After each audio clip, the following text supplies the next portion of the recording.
So this is what, the fifth major meeting to solve the crisis, and this was supposed to be a historic day in the history of the world. But when you see what actually was delivered, I'm not really that impressed. So let's go through it. It's actually not that much new came out today. So the key thing was that the hope was an agreement amongst all 27 EU members. And it turned out that only 23 could agree. And the basic idea was to have a fiscal compact. So the flaw of the idea of the euro was that you're doing monetary policy, but if the fiscal policy is out of control, then you're going to have imbalances, and it just wouldn't work. And people have said this ever since the whole idea was floated of actually having a common currency, that you have to have some fiscal discipline. And it was actually recognized. So in the Financial Stability Pact of 1997, the rules are there. So it says 60% debt to GDP. It says the deficit can't go above 3%. Okay, so this stuff has been there for a long time. And there were even some mechanisms to adjust. But most of those mechanisms were sort of to try to persuade countries to get back on track. It's really interesting to note that a majority of the countries are violators of the Growth and Stability Pact, including Germany. So, and violators by a large degree. So 3% deficit to GDP is pretty low compared to what some of the countries are running today. So the big deal supposedly is that the European Council now has got more ability to actually look at the budget proposals, and also they've got the ability to clear the debt financing in advance. Ex ante is the language in the release. So just, it is a bit confusing. The European Council there's so many intricacies of this. There's the Council, the Commission, and the actual EU Parliament. So basically, right now, in order to get an exemption under the new rules, which are not even implemented yet, you have to have basically 2/3 of the members voting. So I think that they've moved a step closer to kind of a fiscal union, but it could be a long way off. And to negotiate the mechanisms is going to be difficult. Even though the mechanisms resemble the Financial Stability Pact of 1997, you've got to put this through at least the 23 countries and get approval. And by the time this is operational, it's going to be quite a while, as far as I can tell. But we're in a crisis right now. Does this solve the fundamental imbalances that exist amongst some of the countries in the Eurozone? No. Does this give a prescription for growth, which they really need? No. I say nothing. So probably, to me, given that it doesn't look that much different than the Financial Stability Pact of 1997, and given that everybody basically violated that, to me, that's probably not the biggest deal. The nudge in the direction of kind of unified fiscal policy Hopefully something can come of that because the monetary union cannot survive in its present state. Probably the biggest deal for me was what the head of the ECB said. So this is the key. So basically, the president of the ECB said that he was satisfied, that this is good enough for him. And he also said something, and I don't have the exact quote, that was kind of interesting, that you kind of have to look at the longer run kind of cause and effect, and that this was the right step towards something that could happen in the future. And the key thing here is that he needs some sort of assurance like this before changing the strategy of the ECB. Strategy of the ECB has been a very limited bond buying program.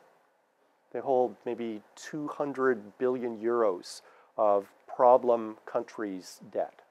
And people have been screaming at them to basically be the lender of last resort, to actually go and be more active in the market in terms of buying the sovereign bonds.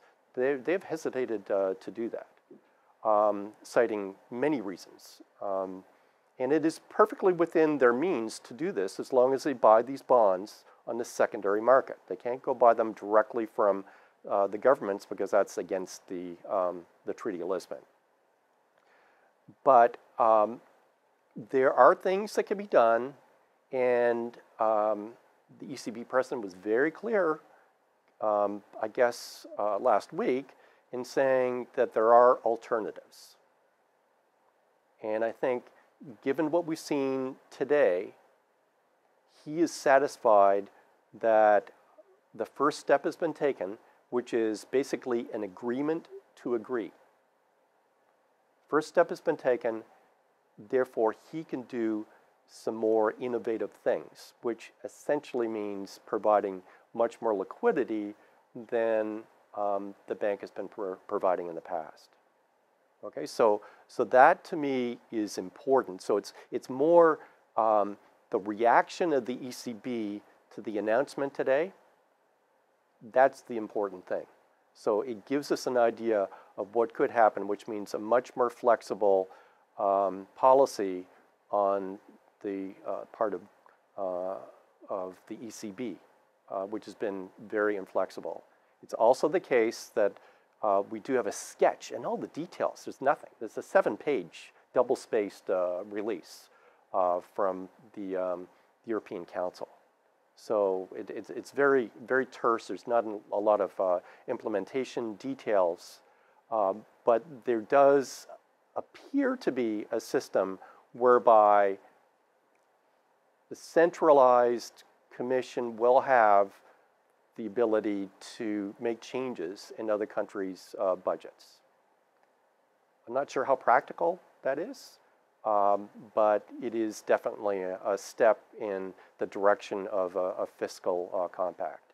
So that to me is kind of the big deal from today.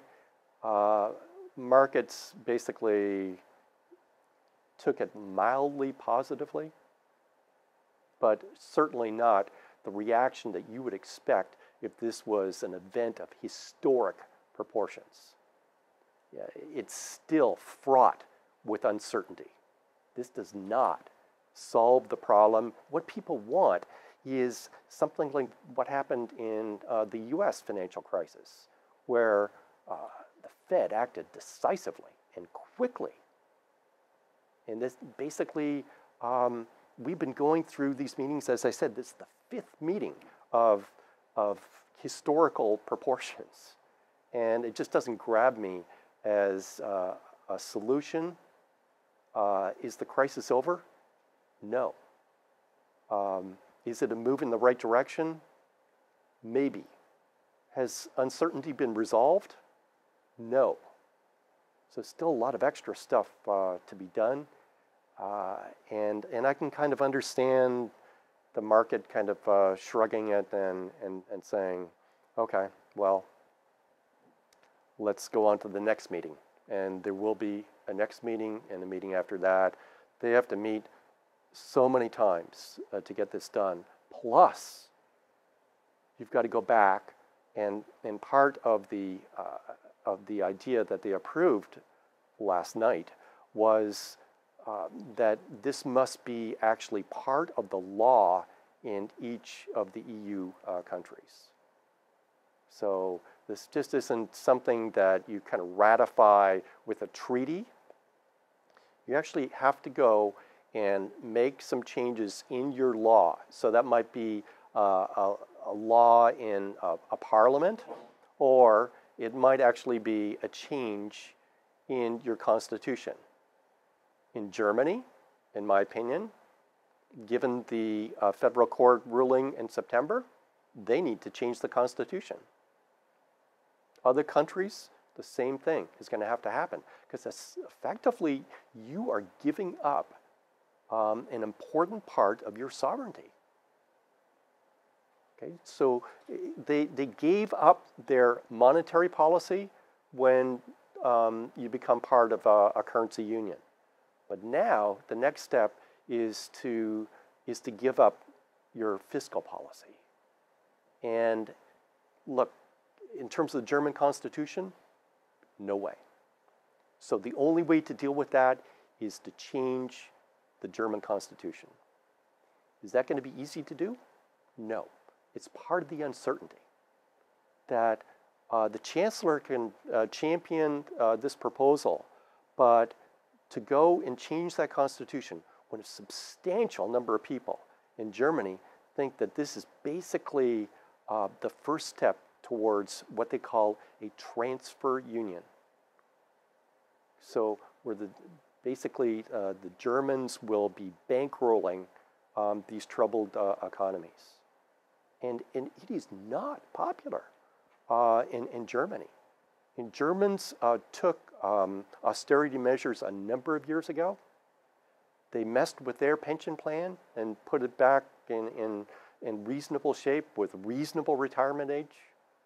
And then they're being asked, for example, I think the number is 30,000 euros for each Greek citizen to dole out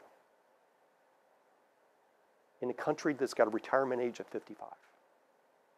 And they've got to work to 65 or 67. That's a tough sell. So this idea of transfer union is very unpopular. So these are, if you want a common currency, you have to have a mechanism to sustain it. That didn't happen when everything began, though people realized that this situation of a crisis could arise or would arise. And indeed, I believe that some people took it as the only way to get a fiscal union would be to have a crisis like this. And really, the only country that I've said in my blog that really can make this happen is Germany. So if you look at the dynamics between Germany and France, they've changed dramatically. Sarkozy is in tow right now, and Merkel is calling the shots. She gave up a little bit in terms of sharing the burden in terms of some of these sovereign bonds with the private sector, just a little bit. So am I really optimistic on Europe right now? No. And is this going to solve the problem? Maybe, but in the longer term. For the problem, the key problem is that time is running out. So we had ideas and reforms in May of 2010, and 20 months later we've got this. We still don't have anything operational. So I think that it's going to take a while, and the problem is that European banks need to be recapitalized now. And there's debt that just is needs to be basically written down. There needs to be refinancing.